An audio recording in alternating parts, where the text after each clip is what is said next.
ॐ नमः सिद्धेभ्यः। ॐ नमः सिद्धेभ्यः। जय श्री ॐ नमः सिद्धेभ्यः।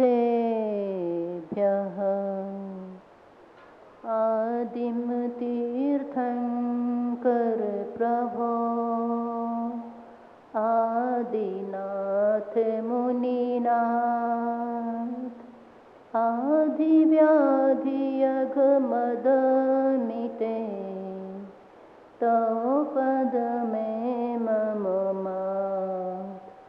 शरण चरण है आपके जहाज भवदधि तट तक ले चलो करुणा कर जिन राज। ज्ञान सिंधु की चेतन कृति यह सबको प्यारी लगती है। चर्म नयन बिन ज्ञान न। शासन नायक श्री महावीर भगवान की सन्मादेवा का परोपकारी परम पूज्य आचार्य भगवान श्री विद्यासागर जी महामुनि राज की, गुरुनाम गुरु श्री ज्ञान सागर जी महामुनि राज की, 3 कम 9 कोटि राजों की, उत्तम आर्जो धर्म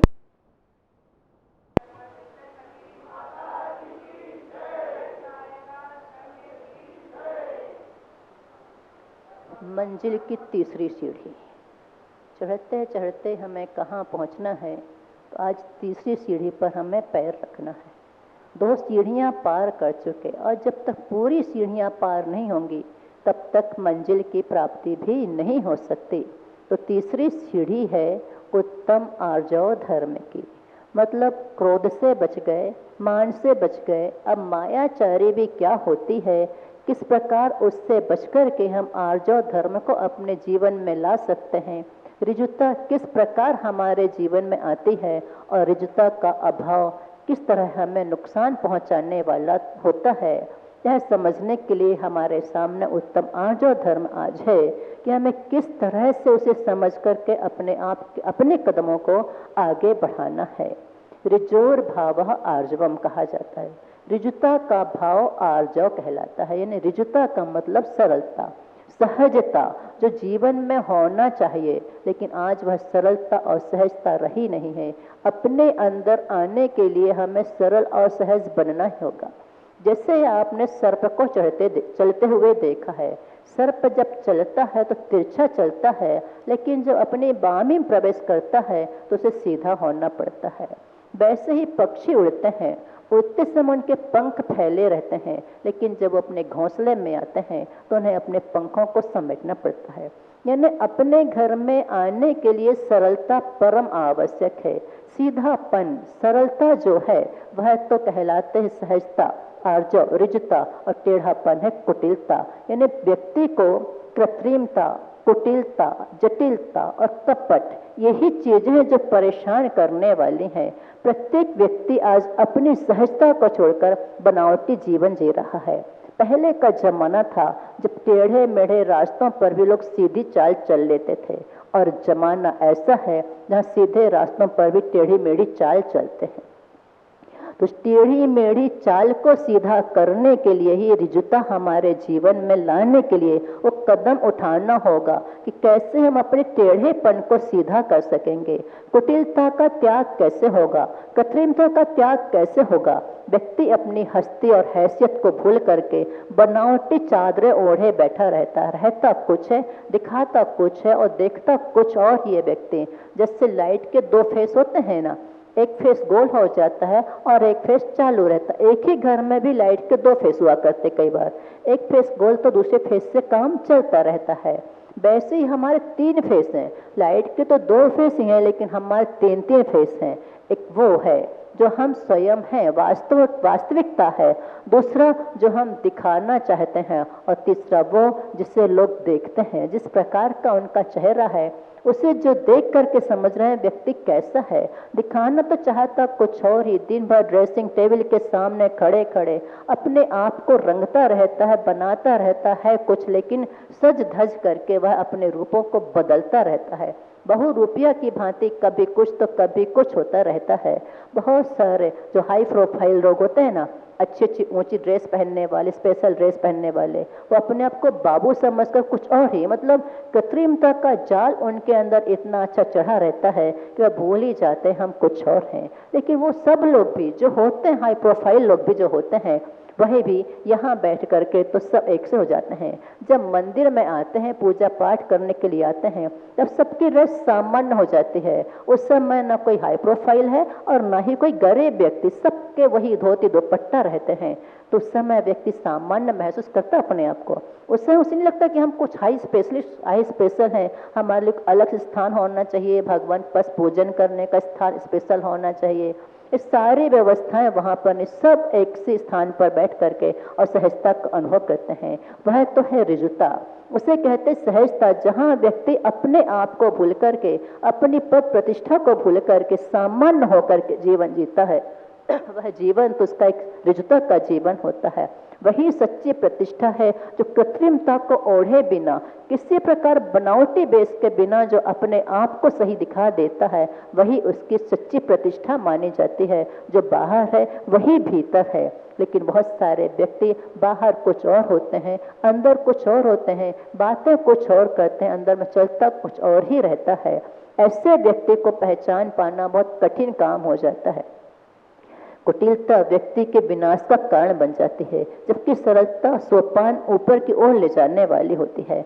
एक बार की बात है, एक व्यक्ति ने अपना खेत बेचा, और जो खेत बेचा उस खेत में कुआं भी था। कुआं तो खेत तो बिक गया। अब जो व्यक्ति खेत खरीदेगा तो कुछ उत्पन्न करेगा। उसने बीज बो दिया, जो कुआं खेत में है, भरपूर पानी उसमें है, सारी सुविधाएं हैं। तो बीज बोने के बाद वह जब पानी लेने के लिए कुएं में पहुंचा, अपने वो मोटर फिट करने के लिए, तो जिसने को बेचा था खेत, वह कहता है मैंने आपको खेत बेचा हूँ, कुआं बेचा हूँ, लेकिन पानी नहीं बेचा। ये तो कोई बात ही नहीं हुई। अगर खेत बेचा है, कुआं है, तो पानी तो उसका रहेगा ही रहेगा। लेकिन कुटिलता अंदर में काम कर रही है। वह कहता है यदि तुम पानी लोगे तुमको कर देना पड़ेगा हमारा, हम बिना कर लिए पानी देंगे। उनका बड़ी मुसीबत। आज तक ऐसा नहीं सुना है कि कहीं किसी ने कुआं खरीदा, पानी ना खरीदा हो, पानी अलग से खरीदना पड़ता हो किसी को। उसने सोचा ठीक है, हम बता देते हैं हमें क्या करना है। अगर पानी चाहिए आपसे या कहीं और से ले लेंगे, हम किसी तालाब से ले सकते हैं। ठीक है, देखते हैं कल। उसने भी सोचा ऐसे तो काम चलेगा नहीं, क्योंकि यदि मैं आज पैसे देने को तैयार होता हूँ तो ये जिंदगी भर मुझसे पानी का कर लेता रहेगा, मैं इसके चक्कर में फंस जाऊंगा। उसने एक वकील किया, वकील से पूछा भाई ऐसी ऐसी बात है, मैंने खेत खरीदा, उसमें कुआं है, लेकिन वो व्यक्ति कह रहा मैंने पानी नहीं बेचा, तो है पानी का कर देना पड़ेगा।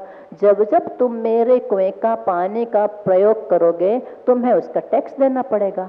क्या करूं, मुझे समझ में नहीं आ रहा। यदि मैं एक बार उससे पैसा देना मंजूर कर भी लेता हूं, हमेशा के लिए फंस जाऊंगा। तो उन्होंने कहा ठीक है, चलो मैं चलता हूं तुम्हारे साथ, बता देता हूं क्या करना है। गया, अपने कागज वागज लेकर गया कि ये खेत है और ये मेरा कुआं है, इसमें जो पानी है, और जब से मैंने खेत खरीदा है तब से, और जब तक ये कुआं मेरा तब तक जो इसमें पानी है उसे तुम्हें निकालना होगा, और जब तक ये मेरे कुएं में पानी, तुमको 1000 दिन का जुर्माना देना होगा। क्योंकि शेर को सवा शेर मिल ही जाता। अगर तुम पानी बेच रहे हो, जब तक हमारे कुएं पानी है तुम्हें इस कुएं के पानी का 1000 दिन का जुर्माना देना होगा। इतना ही नहीं, तुम पानी जल्द से जल्द निकालो ताकि हम दूसरा पानी कुएं में भरवा सकें, और ध्यान रखना एक बूंद पानी मेरे खेत में नहीं गिरना चाहिए, नहीं तो उसका 100 रुपये जुर्माना उसका अलग से लगेगा। अब और मुसीबत, एक तो कुआं बेचा, कुआं का पानी की बात कर रहे हो, और एक बूंद पानी भी खेत में गिरना नहीं चाहिए, उसका 100 रुपये जुर्माना, नहीं निकाल तो 1000 रुपये का टैक्स। मतलब शेर को सवा शेर मिल ही जाते हैं।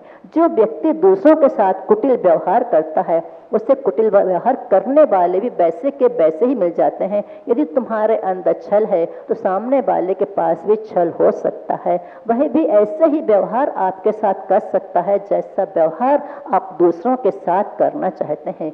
जब तक ये ओढ़ने वाला जीवन रहेगा, बनावटी जीवन जीते रहेंगे, तब तक वो सरलता, सहजता जो आत्मा का गुण है वह पहचान ही नहीं पाएंगे कि हमें किस तरह का जीवन जीना चाहिए था, कहाँ जीना चाहते हैं। और जीवन में सीधापन लाने के लिए साधना के प्रहार को सहन करना आवश्यक होता है, क्योंकि जो अभी तक बनावटी दिखावटी जीवन जीते आ रहे हैं, अगर अब उसे बदलना चाहेंगे तो लोग किस दृष्टि से हमें देखेंगे। ये एक बहुत बड़ी साधना होती है जो हम अभी तक जिस प्रकार से ऐशो आराम का जीवन जी रहे थे, अब एक साधुओं जैसा जीवन जीना है तो लोग हमें क्या कहेंगे, क्या इनका नुकसान हो गया, क्या परिवर्तन ऐसा किस प्रकार से आ गया इनके जीवन में। यह जब सोचेगा तो साधना, एक बहुत बड़ी साधना उसकी हो जाएगी। लोग हमें अब किस दृष्टि से देख रहे हैं, हमें क्या करना चाहिए, वो सबको कौन हमें क्या कह रहा है, किस दृष्टि से देख रहा है, उस दृष्टि को ही पहले निकालना होगा। तब कहीं जाकर आप अपनी सरलता को अपने अंदर में ला सकेंगे और उस सीढ़ी को पार करने के लिए कदम बढ़ा सकते हैं। कदम बढ़ाना तो आसान है, लेकिन किस दिशा में कदम बढ़ाना है, कहाँ बढ़ाना है, किसकी सूझबूझ से बढ़ाना है, यह सब भी बहुत आवश्यक हो जाता है। व्यक्ति के अंदर जो दुराचार, दुष्प्रवृत्तियां बनी रहती हैं, अपने ही माता पिता को लूटने में लग जाते हैं, अपने ही भाई बहनों की संपत्ति को लूटने में लग जाते हैं और उनके भी कोर्ट कचहरी हो जाते हैं। इसलिए कभी भी इस संपत्ति के लिए कभी अवैध नियम मत अपना लेना, कभी संपत्ति को देखकर लूटने के भाव मन में मत ले आना, क्योंकि किस्मत यदि आपकी होगी तो पत्थर छुओगे तो सोना बन जाएगा, और अगर किस्मत में धन नहीं होगा तो सोना भी पत्थर बन जाएगा, कोयला बन जाएगा। लेकिन अपने माता पिता को दुखी करने की बात कभी मत सोचना। जिन माता पिता ने जन्म देकर के आपको बड़ा किया है, उनके सामने ये स्थिति आ जाती है आज की, उनकी संपत्ति में मुझे ये खेत मतलब अपने चुकाना है, उधारी चुकाना है, इसलिए पिताजी इस खेती में आप साइन कर दो, मुझे खेत बेच करके अपनी उधारी चुकाना है। खेत ले लेते हैं, मकान ले लेते हैं और आते लंत समय में उन्हें घर से निकाल देते हैं कि आपका यहाँ रहना भी अच्छा नहीं लग रहा है। ये स्थिति आज लोगों की बन जाती है और बड़े बड़े शहरों में तो स्थितियाँ प्रायः बनती रहती हैं, क्योंकि लोग बाबू बन जाते हैं, हाईफाई हो जाते हैं, तो उन्हें वृद्ध माता पिता अच्छे नहीं लगते कि क्या इनकी जिंदगी, लोग हमारे साथ आते हैं, अच्छे अच्छे ऑफिसर आते हैं, वो देखें कैसे, क्या कहेंगे, इनके माता पिता इस ढंग से रहते हैं। अपने ही माता पिता के प्रति जिनके मन में गौरव नहीं है, उन बच्चों के लिए क्या कहें, वो बेटा है या लड़का है या कपूत है, कुछ कहा ही नहीं जा सकता। ऐसे लोगों के बारे में जिनने अपने माता पिता को धोखा दे दिया। कई लोग गुरु के सामने भी बनावटी वेश लेकर के आ जाते हैं, संतों के सामने जो अपना जीवन सहजता से जीने वाले होते हैं, जिन्हें किसी प्रकार की कोई मायाचारी नहीं है, तुम क्या कर रही हो, प्रयोजन नहीं रहता, लेकिन वहां आकर के बड़ी बड़ी बोलियां ले लेते हैं, मंच में आकर के माला पहन लेते हैं, बढ़िया ऊंची सीट पर गद्दी पर बैठ जाते हैं और बाहर जाकर के भूल ही जाते हैं हमने कभी कोई बोलियां लिए थे। सिर्फ उनका आशीर्वाद पाने के लिए सारे कार्य कर लेते हैं लोग कि उनका आशीर्वाद मिल जाएगा, फिर तो हम और माला माल हो जाएंगे। माला माल तो थे, लेकिन माल को अमाल कर दिया, क्योंकि जो तुम्हारी नियति थी, जो नियत बन गई है, वह बुरी नियत हो जाने के कारण आपने अपने जीवन को विकृत बना लिया है। और ये विकृताएं जब तक जीवन में रहेंगी, देव गुरु के सामने, माता पिता के सामने यदि कपट किया, छल किया, कृत्रिमता का व्यवहार किया, तो कहीं जाकर सच्चे नहीं हो सकोगे, कहीं जाकर अपने आप को प्राप्त नहीं कर सकोगी। जहां जिनने आपको जीवन दिया, जिन्होंने आपको सहज होना सिखाया, उनके सामने यदि असहज हो जाते हैं तो भी सहजता सीखने कहाँ जाओगे। इसलिए ये मत सोचो कि ज्यादा सीधा बनना अच्छा नहीं है, ज्यादा टेढ़ा हो, आजकल के जमाने में सीधे बनने से काम नहीं चलता, ऐसा कहते हैं लोग। जब पाठशाला पढ़ते थे उसमें लिखा था, अधिक सरलता सुख नहीं, देखो विपिन मझार, सीधे वीरवा कट गए, टेढ़े खड़े हजार। बहुत छोटे में पाठशाला 1-2 बार गए होंगे, हालांकि हम तो धोखे से, तो उसमें पढ़ा था एक बार, अधिक सरलता सुख नहीं, देखो विपिन मझार। जंगलों में जाकर जब देखते हैं, वहां पर टेढ़े टेढ़े जो वृक्ष होते हैं वो सारे खड़े रहते हैं, लेकिन जो सीधे होते हैं वो काट लिए जाते हैं। मतलब टेढ़ापन किसी के लिए उपयोगी नहीं हो सकता। जो सीधापन है वह अपने अस्तित्व को हर जगह बनाए रखता है। जो सीधे वृक्ष होते हैं उन्हें काट कर लाया जाता है, उनके फर्नीचर तैयार किए जाते हैं, उनके सोफे तैयार किए जाते हैं, अलमारियां बनाई जाती हैं, दरवाजे बनाए जाते हैं, यानी वो कट कर के भी अपने अस्तित्व को बनाए रखता है। लेकिन जो टेढ़े होते हैं वो केवल चूल्हे में जाकर घुस जाते हैं, या तो उन्हें चूल्हे को सौंप दिया जाता है अथवा उनका कोयला बना करके बेच दिया जाता है। यानी टेढ़ापन केवल जला करके जल करके अपने अस्तित्व को समाप्त कर देता है, लेकिन सीधापन अपनी अस्मिता को हमेशा बनाए रखता है। ये मत सोचो कि हम सीधे बनेंगे तो चार लोग हमें क्या कह रहे हैं, पागल है, साला मूर्ख है, ये कह करके छोड़ देंगे। लेकिन ये मूर्खता किसी दूसरे के दिखाने की नहीं होती, ये हमारा सीधापन हमें अपनी ओर ले जाने वाला होता है। तो किसी ने कुछ कह दिया, किसी की बातों में आकर के टेढ़े बन करके उनके लिए तो आप ख्याति प्राप्त हो सकते हैं। किसी एक टेढ़े व्यक्ति की दृष्टि में यदि आपने ख्याति पा भी ली तो कौन सी बड़ी महानता का काम है। यदि आपको सीधापन चाहिए है, बड़े बड़े पढ़े लिखे इंजीनियर, अच्छे अच्छे डॉक्टर्स जिस कार्य में फेल हो जाते हैं लेकिन वह उनकी टेक्नोलॉजी काम नहीं करती, और एक जो अंगूठे छाप व्यक्ति निरक्षर होते हैं वो बड़े बड़े कार्य कर जाते हैं, क्योंकि प्रतिभाएं अंदर में हुआ करती हैं। पढ़ाई लिखाई से कभी प्रतिभा उजागर नहीं होती, अंदर है तो बाहर आ सकता है, निमित्त आवश्यक ये हम मानते हैं, लेकिन जब अंदर में गुणवत्ता होगी तो निमित्त मिलने के बाद वह प्रकट हो जाते हैं। अगर वह योग्यता अंदर में नहीं है, स्वर्ण पाषाण में अगर स्वर्ण की योग्यता है तो वह तपाए जानने के बाद, तराशे जानने के बाद उसे स्वर्ण प्राप्त किया जा सकता है। लेकिन अंध पाषाण को कितना भी तपाया जाए उससे सोना निकलने वाला है ही नहीं। जिसके अंदर योग्यता हो और निमित्त मिल जाए तो वह छोटा सा छोटा बालक भी बहुत बड़े कार्य कर सकता है, और बहुत सारे पढ़े लिखे लोग भी कुछ नहीं कर पाते हैं। एक बार की बात है, एक फैक्ट्री की एक लाइन जा रही थी, वायर डालना था, बहुत बड़ी लाइन थी। फैक्ट्री है, फैक्ट्री तो फैक्ट्री होती है, बहुत बड़ी लाइन थी, वो लाइन जा रही थी। बहुत सारे लोग वहां पर उस लाइन को क्लियर कर रहे थे, लेकिन वो लाइन इतनी बड़ी तो थी, लगभग 100 मीटर का तार उसके अंदर डालना था, और वो थी पूरी जिग-जैग आकार में, और जिग-जैग आकार में सारे इंजीनियर लगे, बहुत मशक्कत चल रही सबकी, सबका दिमाग चल रहा, ब्रेन वॉशिंग चल रही अच्छी खासी, कैसे इस तार को इस पार से उस पार निकाला जाए।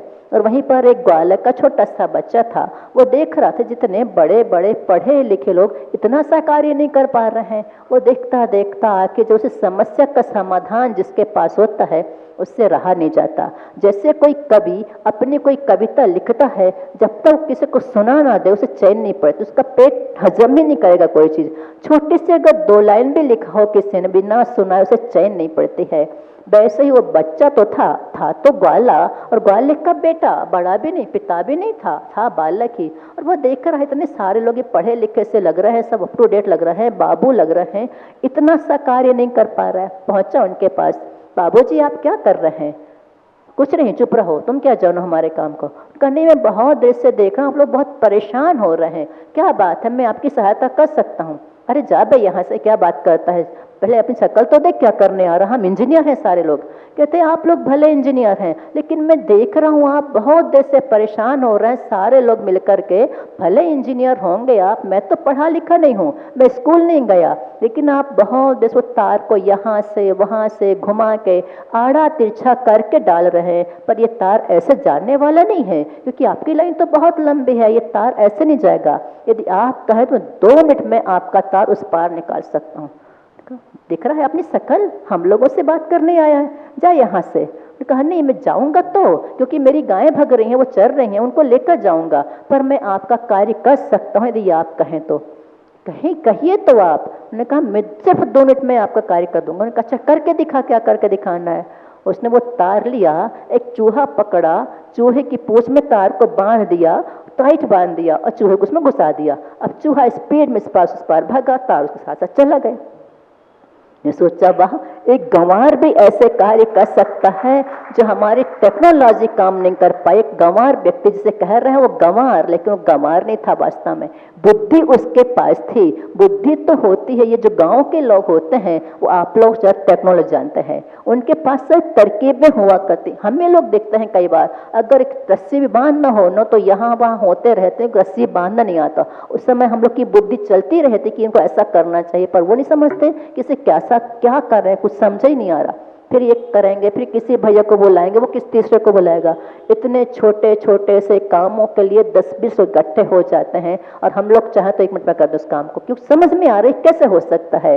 तो भले पढ़े लिखे हों या अनपढ़ हों, अंदर में बुद्धि की क्षमता जो होती है, उस कार्य का विकास जब होता है, बुद्धि की क्षमता का विकास होता है। और यह कब होता है? जब व्यक्ति के अंदर सहजता होती है तो विकास होता चला जाता है। जितने जितने अंदर से ऋजु बनते चले जाते हैं, जितने जितने अंदर सीधे होते चले जाते हैं, उनका विकास उतना ही होता चला जाता है। तो कभी भी जब किसी से मिलते हैं हम तो किस प्रकार से मिलें? दिखावा के साथ नहीं, मित्रता के साथ मिलें। किस प्रकार उन्हें अपना बनाया जा सकता है, वो हमारे अपने कैसे हो सकते हैं। यदि दोस्ती आपने की है, अगर उसमें स्वार्थ है तो दोस्ती टिक नहीं सकती। दोस्ती निस्वार्थ भावना से टिक पाती है, और दोस्ती वही होती है जहां बिना भूमिका बनाए अपने मित्र से अपनी समस्या आधी रात में भी सुना सकें, उसे जगाने में झिझक न हो, वह सच्चा मित्र माना जाता है। और जगने के बाद ये ना कहे कि तुमने मेरी नींद खराब कर दी।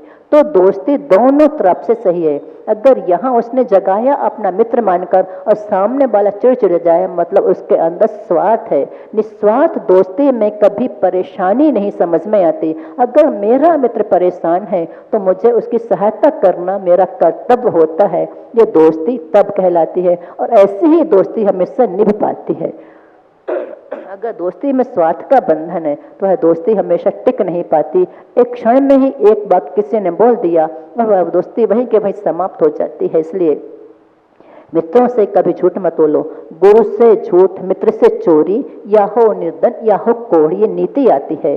गुरुओं के सामने कभी झूठ मत बोलो, गुरुओं के सामने कभी कपट मत करो, कृत्रिम मत बनो, बनावटी मत बनो, जटिल मत बनो, कुटिल मत बनो। ये जो दोष है मायाचारी के, कृत्रिमता, जटिलता, कुटिलता, कपटता, ये सब मायाचारी के पर्यायांतर नाम है, पर्यायवाची नाम है, जो कहीं ना कहीं से अपने अंदर बैठ करके अपने को छलते रहते हैं और हम उनके द्वारा छले जाते हैं। गणेश प्रसाद जी वर्णी जी हमेशा कहते थे, ठगना अच्छा है, ठगाना अच्छा, लेकिन ठगना अच्छा नहीं है। हमें कोई ठग ले, कोई बात नहीं होगी कि हम दूसरे के द्वारा ठगाए गए हैं, उसमें हमारा हित है, हम जो सोचें वैसा कर सकते हैं। लेकिन यदि हम दूसरों को ठगने बैठ जाएंगे तो मायाचारी कहलाएगी।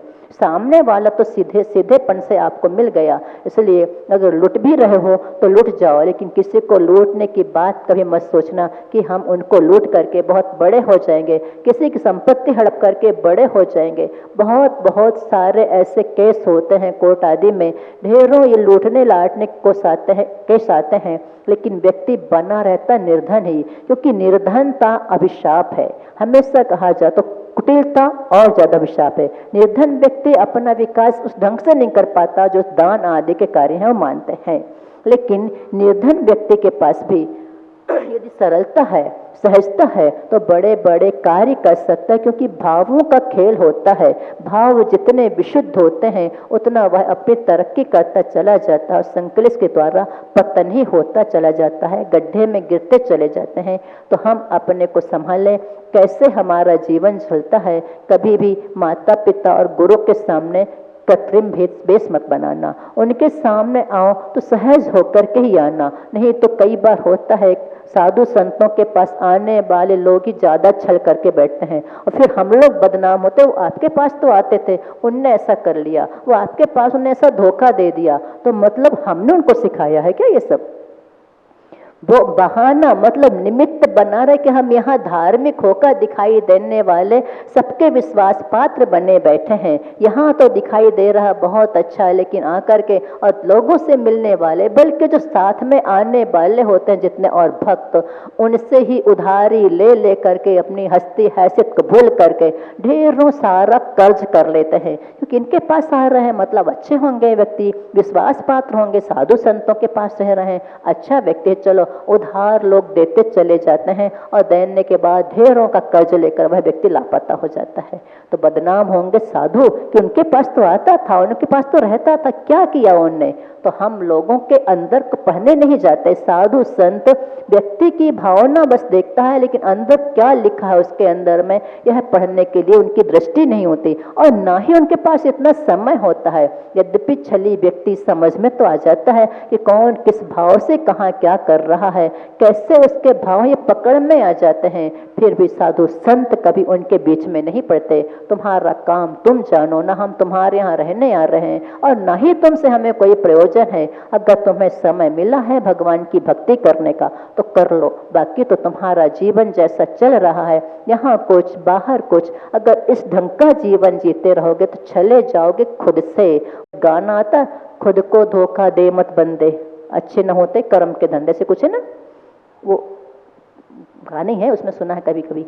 तो खुद को धोखा मत दो, दूसरों को धोखा देना खुद को ही धोखा देना कहलाता। इसलिए दूसरा व्यक्ति धोखे में आए या ना आए, लेकिन हम खुद धोखे में चले जाते हैं तो खुद को ठगने, दूसरों को ठगने से पहले हम स्वयं ही ठगे जाते हैं। किसी ना किसी की नियत हमारे ऊपर भी लगी रहती है। आज तुम किसी को ठग रहे हो तो कोई तुम्हें ठग करके ले जाएगा। ऐसा ही होता चला आया है और ऐसा होता चला रह जाएगा जब तक हम इन सीढ़ियों को पार करने की कोशिश नहीं करेंगे, तब तक ठगाते ही रहेंगे। एक बार की बात है, एक वृक्ष था मतलब आम का पेड़ था, बहुत आम फले थे उसमें, गर्मी का समय था, खूब सारे बच्चे वहां पर खेलने आया करते थे। उस वृक्ष की एक बच्चे से दोस्ती हो गई, अच्छी खासी मित्रता हो गई। मतलब एक थे तो बहुत सारे बच्चे, लेकिन किसी किसी का जिसका पूर्व जन्म का संबंध होता है वो कहीं भी किसी पर्याय में जाकर के मिल ही जाते हैं। अब वो कौन है, क्या है, कैसे हैं, ये परवाह उस समय नहीं रहती, क्योंकि किसी पूर्व जन्मों के नाते को यहाँ पर नहीं मिलाया जाता। कुंडली यहाँ की तो मिलती हैं, लेकिन पूर्व जन्मों की कुंडली नहीं मिला करती हैं। किसने पहले अच्छा किया था वो यहाँ अच्छा बन करके बंधु बन करके आ जाएगा, और जिसके साथ बुरा क्या होगा वो बुराई का बदला लेने के लिए यहाँ पर आ जाता है। तो हमारे जो संबंध पिछले जन्मों से चले आते हैं, वही संबंध उस बालक, उस वृक्ष का भी था। जैसे ही वह बालक आता था उस पेड़ के नीचे, वह अपनी डालियों को नीचे झुका देता था और वह बच्चा आम खाता, बहुत खुश होता और चला जाता।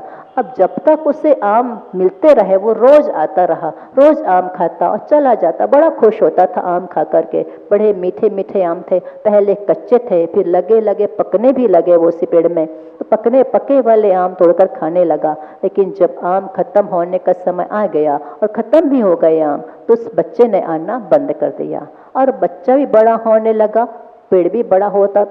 भले हमें दिखाई दे उसी अवस्था में, लेकिन उम्र तो उनकी भी होती है, वनस्पतियों की भी उनकी अपनी उम्र हुआ करती है, और वह भी उसकी उम्र व्यतीत हो रही थी। वह भी अपनी जवानी को व्यतीत करके बुढ़ापे की ओर जा रहा है, और ये बालक का बाल्यावस्था व्यतीत करके युवावस्था में जा रहा है।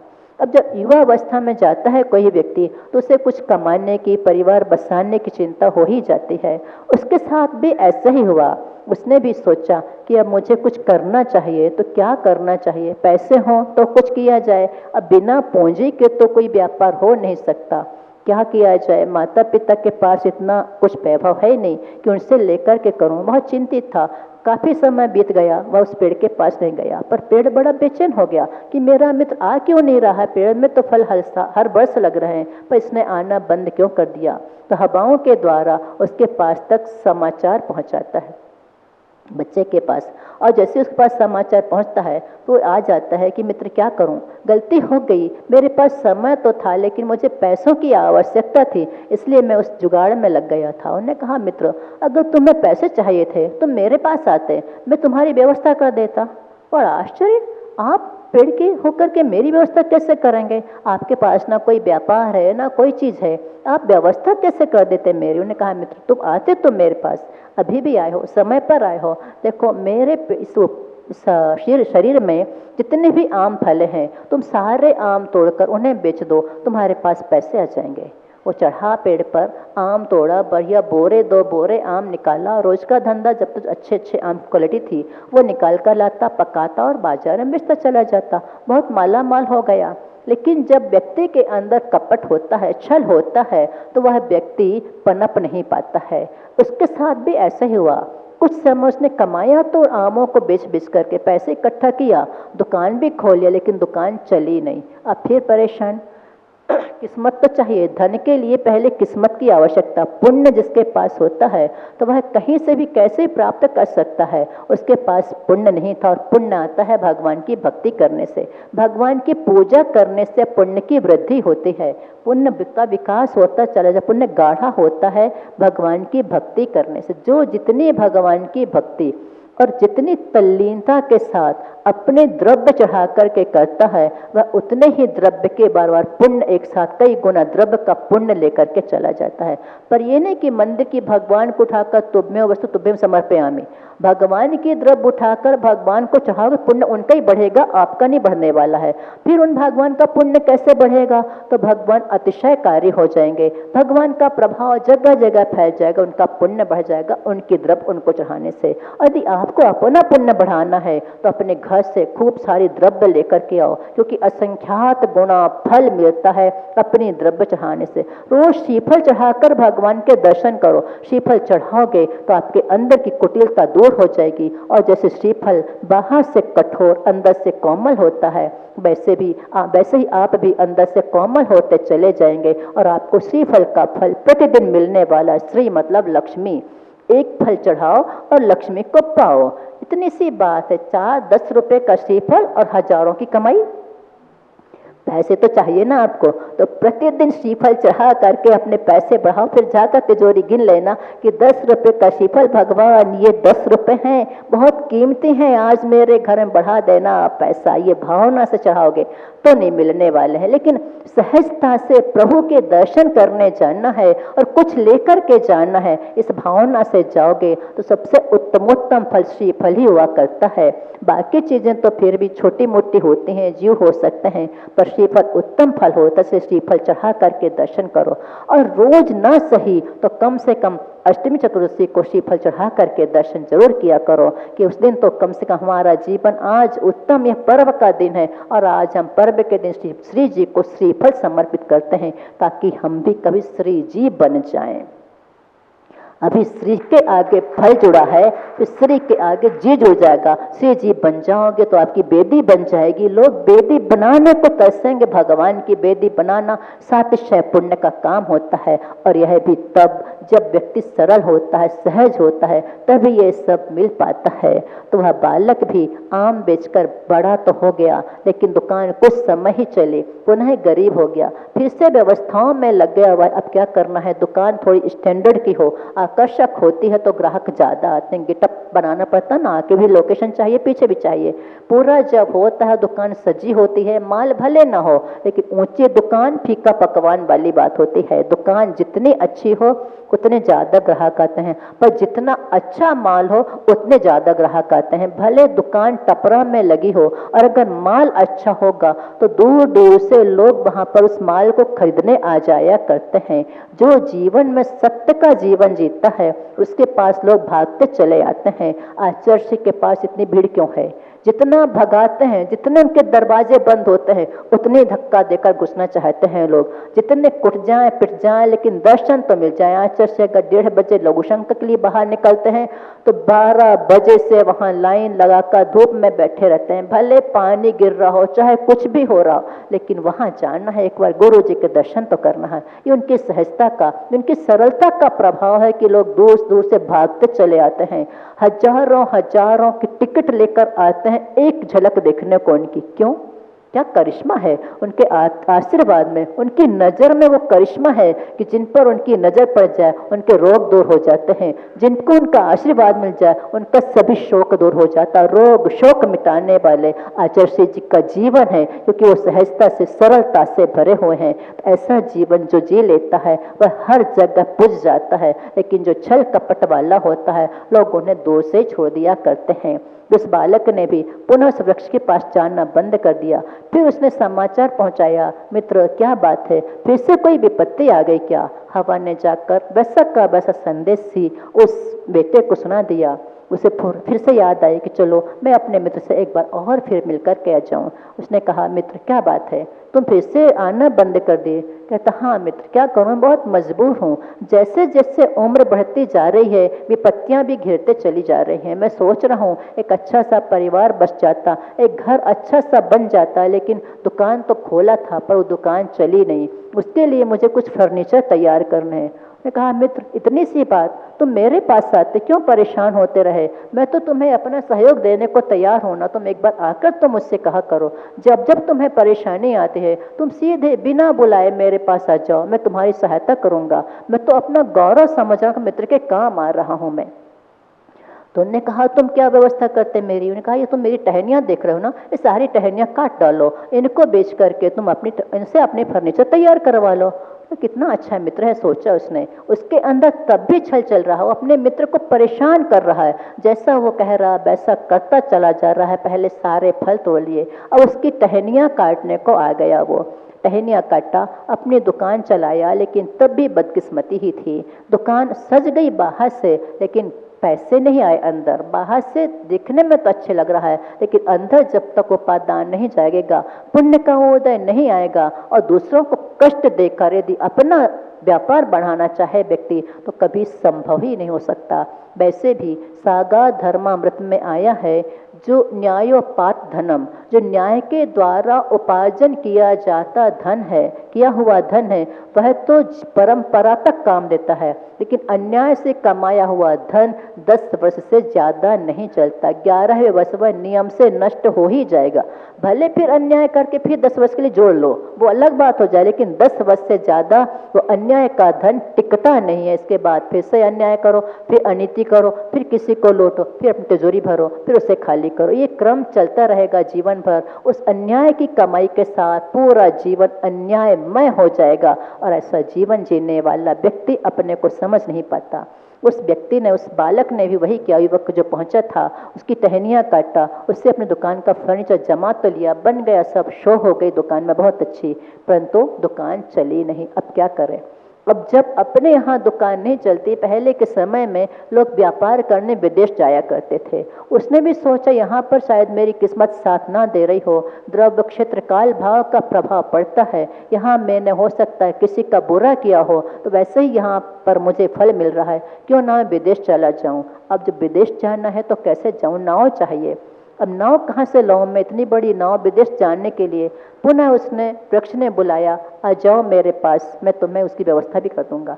और फिर से वही समाचार, फिर उसका पहुंचना, फिर समस्या बताना, वो सारी बातें हुई। कहा, मित्र मैं तुमसे कितने बार कह चुका, तुम्हें जब भी आवश्यकता पड़ती है तुम परेशान हुए बिना मेरे पास आ जाया करो। उन्होंने कहा, मित्र अब तुम्हारे पास बचा ही क्या है, मैं तुम्हारे पास आकर क्या लेके जाता, सब तो ले लिया मैंने तुम्हारा।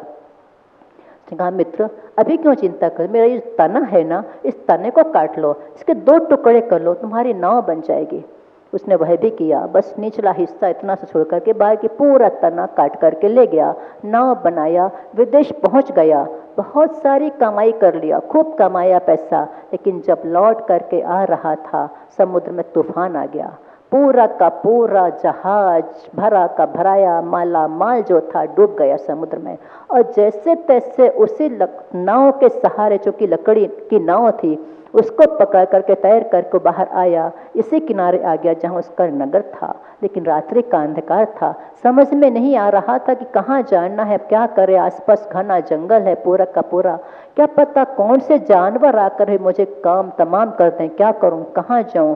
और वह अपने मन में सोच रहा था, घूम रहा था, आवाज लगा रहा था कि यहाँ कोई हो तो मुझे बचा ले, यहाँ कोई हो तो मुझे पार लगा दे। उस समय उसी छोटे से तना जो रह गया था अवशेष, उसमें से आवाज आई, मित्र तुम आ गए, मुझे पूरा विश्वास था तुम अंत समय तक आओगे ही, मैं तुम्हारे लिए ही जी रहा था, मेरी श्वासें केवल तुम्हारे लिए ही बची थी। उसने कहा, मित्र अब मैं आ भी गया तो तुम क्या कर लोगे, मैं तो तुम्हारे पास आ गया लेकिन अब तुम क्या कर सकते हो, मुझे बहुत डर लग रहा है, अब तो तुम्हारे पास कुछ बच्चा भी नहीं कि मैं तुम्हारे पेड़ पर चढ़ करके बैठ जाता और इन जानवरों से अपनी रक्षा कर पाता। उसने कहा, मित्र क्यों चिंता करते हो, अभी भी स्थान है, मैं जो इतना जो दिखाई दे रहा हूँ तुम इसमें आग लगा दो, और तुम आग लगाओगे जब तक ये आग जलती रहेगी यहाँ पर कोई भी जानवर आ नहीं सकेंगे, तुम्हारा मेरा अंतिम समर्पण तुम्हारे लिए होगा, मैं खुश हो जाऊंगा, मरते मरते हुए मैं अपने मित्र के काम आया। और उसने वही किया, चकमक पत्थर होते ना, वो पत्थर से निकलती ना, तो पत्थर उठाया, चकमक पत्थर, उसमें आग लगा दी और वो वृक्ष जलने लगा। उसके जलने से वहां पर कोई भी जानवर पास में नहीं पाए। जब सुबह हुआ वहां केवल राख थी। वो जो बालक युवा होकर के वृद्ध होने के लिए जा रहा था, उसने देखा कि मेरा मित्र कितना निश्चल था और मैं कितना कपटी कि मैंने उसके एक एक अंग का उपयोग कर लिया और वो अंतिम समय तक मेरा साथ देता रहा। वह खूब रोया, खूब रोया, उसके इतने आंसू बहे कि उस राख पूरी धुल गई और उस मिट्टी से पुनः एक पौधा निकला। उस पौधे से उसने फिर अपनी अमिट दोस्ती की कि अब मित्र, अब मैं तुम्हें कभी धोखा नहीं दूंगा, अब मैं जब भी रहूंगा तुम्हारे साथ ही रहूंगा और इस अवस्था में रहूंगा। फिर उनकी दोस्ती अमिट हो गई। वो निश्चल प्रेम बाद में प्रकट हो पाया। पहले तो उसने कपट किया, इसलिए स्वयं ही लुट गया, लेकिन जब बाद में वह निश्चलता को प्राप्त हुआ और जब अंदर से कुटिलता को, कपटता को, कृत्रिमता को हटाया, तब उसने उस पौधे को देखा, उसका विकास हो रहा है, वह हंस रहा है और उनकी दोस्ती फिर हमेशा के लिए अजर अमर हो गई। भले वह पेड़ था, पेड़ से ही पेड़ बनकर के फिर से आ गया, लेकिन वह मनुष्य इंसान बन गया। अभी तक उसके अंदर दिखावटे का मुखौटा था, केवल इंसानियत की रोशनी जाने गुम हो गई है कहाँ। साए हैं आदमी के मगर आदमी कहाँ। अब जब हम देखते हैं, जब हम जागे हुए थे, पहले जब सोए तब व्यक्ति जागा हुआ जीवित दिखाई दे रहा था, लेकिन जब सोकर उठे तो सारे आदमी के चेहरे बदल गए। रात्रि में सोने से पहले तक व्यक्ति का बहुत अच्छा व्यवहार था, सुबह उठ करके देखते हैं तो मामला ही बदल गया। क्या हो गया, क्यों उनकी नीयत खराब हो गई। रात में जो मृता निभा रहे थे, सुबह से व्यवहार बिल्कुल बदल गया, अब देखना भी नहीं चाहते। आखिर क्यों? सोते समय तो ये जीवित थे, मनुष्य के रूप में थे, जागे तो इंसानियत गायब, कहाँ चला गया वो सब, उनका प्रभाव, उनका जीवन। तो ये जो जीवन है हमारा, जब तक हम इस तरह के व्यवहार करते रहेंगे तब तक जीवन में ना सरलता आएगी और ना ही सहजता आएगी। और जब तक सरलता और सहजता नहीं आ पाएंगी तब तक हम अपनी सीढ़ियां गिन तो सकते हैं कितनी हैं, लेकिन उन पर चढ़ नहीं सकते। चढ़ने के लिए पहले सीधे होना पड़ेगा, तभी कहीं जाकर हम अपनी सीढ़ियों को पार कर सकते हैं। नहीं तो टेढ़े मेढ़े रास्ते तो हमने ही बनाए हैं। सीधे रास्तों को टेढ़ा करने का काम तो हमारा मनुष्यों का ही है। बाकी तीन गति के जीव ये कार्य नहीं करते। वो तो जो रास्ता जैसा बना है, जिसको जहां रहना है वो अपने अनुसार ही व्यवस्थित रहते हैं, लेकिन रास्ते सीधे करने वाले भी मनुष्य हुआ करते हैं और टेढ़े करने वाले भी मनुष्य हुआ करते हैं। जो धर्म के नेता होते हैं वो टेढ़े मेढ़े रास्तों को सीधा करके अपने रास्ते को तय करके अपनी मंजिल को पा लेते हैं, लेकिन जो कर्म के नेता होते हैं, राजनीतिक नेता होते हैं, वो सीधे रास्तों को भी टेढ़े मेढ़े कर देते हैं ताकि हम जहां से जा रहे हैं दूसरा व्यक्ति वहां आने ना पाए। ऐसी राजनीति से हमेशा बच कर के रहना। धर्म नीति में अपना प्रवेश कर लो तो आपका जीवन सुधर जाएगा, संभल जाएगा। और वह रास्ता जो हमने देखा है, सुना है, समझा है संतों के मुख से, उस रास्ते पर चल करके कभी अभी ये 3 सीढ़ियां पार किए हैं, संतों की सुनने की सीढ़ियां पार की। हमने अपनी सीढ़ियां पार नहीं की। ये तो आगमिक है कि इन सीढ़ियों को पार करके ही व्यक्ति अपनी मंजिल को प्राप्त कर सकता है। पर कम से कम अगर हम इन सीढ़ियों पर नहीं चढ़ पा रहे हैं तो इन्हें समझ तो सकते हैं कि सीढ़ियां होती कैसे हैं, किन भावों के द्वारा सीढ़ियों पर चढ़कर के अपनी मंजिल को प्राप्त किया जा सकता है। तो जो जितने भी टेढ़े थे, जब वो सीधे हो गए तो अपने अंदर आकर के देखा, और जितने भी रास्ते जो बाहर के थे सीधे बिरवा कट गए, टेढ़े खड़े हजार। तो जो जो सीधे हो जाएंगे वो वृक्ष, संसार वृक्ष उनका कट जाएगा और वो अपनी मंजिल को प्राप्त कर लेंगे, हमेशा के लिए अपनी अस्मिता को बना लेंगे, शाश्वत सुख को प्राप्त कर सकते हैं। तो आप भी इस बात का ध्यान रखना कि जब भी जो बनावटी जीवन जीने की बात आए तो वह कभी भी माता पिता के सामने कभी कुटिल व्यवहार मत करना, गुरुजनों के सामने कभी कुटिल व्यवहार मत करना। 3-4 जगह ऐसी होती हैं, और अपने मित्र के साथ कभी कुटिल व्यवहार मत करना। क्योंकि उसमें पढ़ते ना, सुदामा सुदामा ने अपने मित्र कृष्ण के साथ धोखा किया था, चने स्वयं तो खाता रहा और अपने मित्र को नहीं दिया था। उसका परिणाम उसको हमेशा के लिए निर्धनता मिली थी। गुरु से झूठ, मित्र से चोरी, या हो निर्धन या हो कोढ़ी, बात ही नीति बनी हुई है। कभी गुरुओं से झूठ मत बोलो और मित्र से कभी चोरी मत करो। चने वो तो गुरु माता ने दिए थे, उन चनों को अलग से अलग चुपचाप अकेले अकेले खा लिया। और जब कृष्ण ने पूछा तुम क्या खा रहे हो, तो कहते नहीं, वो तो ठंड से मेरे दांत कटकटा रहे हैं। दांतों की कटकटाहट और चनों की चबाहट में अंतर नहीं होता क्या? और पढ़े लिखे मित्र से झूठ बोल रहा था वह कि नहीं मेरे दांत हैं। उनने अपने सीधे पर से स्वीकार कर लिया, सही में इनके दांत ही कटकटा रहे होंगे, और मान गए वो। लेकिन जब गरीबी आई, उनके पास ही जा करके अपने आप में धन संपन्नता को प्राप्त कर पाए थे। क्योंकि जब गरीबी के कारण खाने पीने के भी लाले पड़ गए तो उनकी ही पत्नी ने उनसे कहा तुम्हारे मित्र कृष्ण के पास जाकर के तुम सहायता मांगो, वो तुम्हें जरूर सहायता करेंगे। पर उनके साथ उन्हें छल किया था, वह उन्हें याद था कि नहीं मैंने उनसे चने चोरी में खाए थे, अब वो मेरी क्या सहायता करेंगे, वो मुझे भगा देंगे, बाहर के बाहर लौटा देंगे, मैं उनके पास नहीं जा सकता। परंतु पत्नी की जिद थी, वो बार बार कहने के कारण उनके पास पहुंचे। और जब उन्होंने देखा कृष्ण ने अपने मित्र को, वो सच्ची मित्रता उनके अंदर थी। इसके अंदर भले छल था, जो कुछ भी था, गरीबी थी, लेकिन उनके अंदर मित्रता थी। और जैसे वो पहुंचते हैं, दौड़ करके आकर के उन्हें अपने गले लगाते, उनकी सेवा करते हैं और उन सही मित्रता दिखा करके जैसी द्वारिका थी वैसे ही उनके मथुरा नगरी को उन्हें बसा दिया, सेम वैसे ही। जब वो आते हैं अपने नगर में, मिल ही नहीं रहा हमारा मकान, हमारी झोपड़ी गई तो कहाँ, हम कहाँ जाएं, किसने ये बदल दिया। तो सब उनके मित्र की दोस्ती थी कि उन्होंने अपने जैसा अपने मित्र को बना लिया था।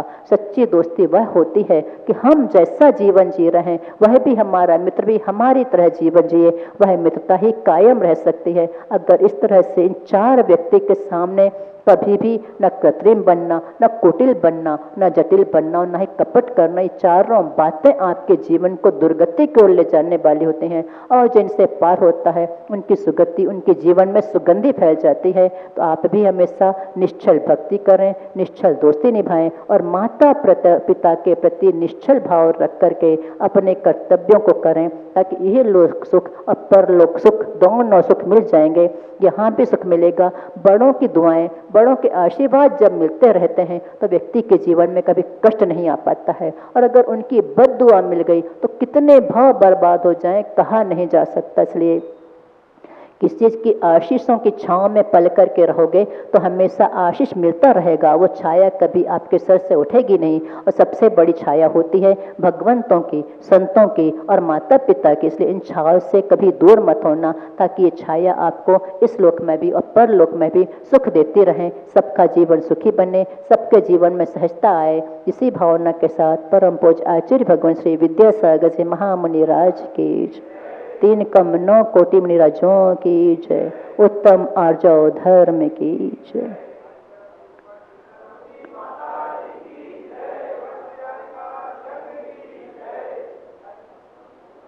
जवानी के ज्ञान ते सूझे लोकालोक, सो वाणी मस्तक धरूं सदा देत हूँ ढोक। हे जिन वाणी भारती तो ही जपूं दिन रैन, जो तेरी शरणा गहे सो पावे सुख चैन। देव भजो अरिहंत को गुरु से ओ निर्ग्रंथ, दया धर्म पालो सदा यही मोक्ष का पंथ।